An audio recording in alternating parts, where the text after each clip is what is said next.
আলামিন তার কোরআন কারীমের মধ্যে সাফ করেছেন, ইন্নাল্লাহা লা ইউগাইয়িরু মা বিকওমিন হাত্তা ইউগাইয়িরু মা বিআনফুসিহিম।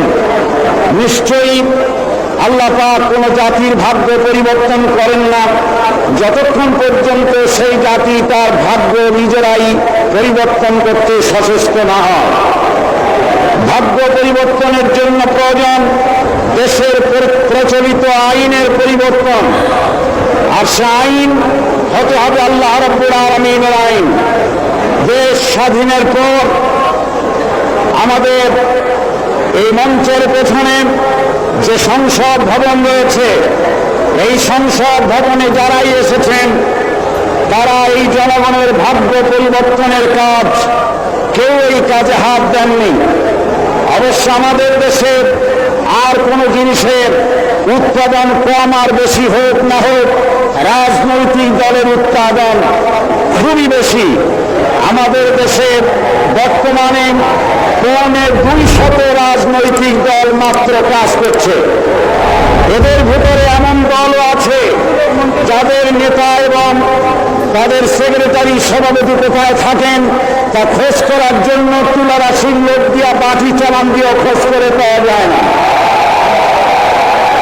বর্তমান এই অবস্থায় দেশে বিদেশে সকলেরই জানান এতগুলি দলের মধ্যে 4টি দল হলো প্রধান। এই 4টি দল বিগত 26 বছরের ভেতরে 3টি দল ক্ষমতায় এসেছেন। এই 3টি দল তারা ক্ষমতায় এসে জনগণের ভাগ্য পরিবর্তন করুক আর নাই করতে পারুক, নিজেদের ভাগ্য দক্ষ এবং সুনিপুণতার সাথে নিজেদের ভাগ্যের পরিবর্তন করেছেন। দুর্নীতিকে জাতীয়করণ করে বিদায় নিয়েছেন।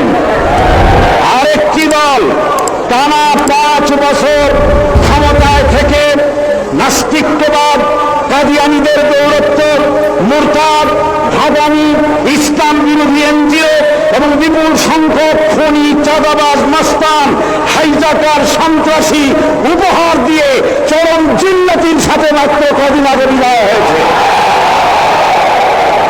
সুতরাং এই অবস্থায় জাতির ভাগ্যের পরিবর্তনের বড় রকম সুযোগ এখন জনগণের হাতের মুঠোয়।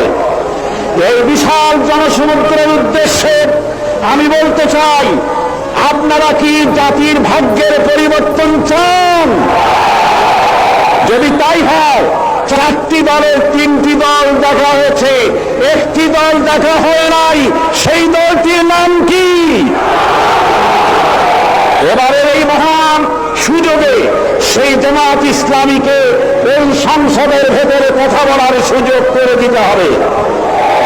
72-এর শাসনতন্ত্র পুনরুদ্ধারের মাধ্যমে জাতির কল্যাণ হবে না, 76-এর শাসনতন্ত্র দিয়ে জাতির কল্যাণ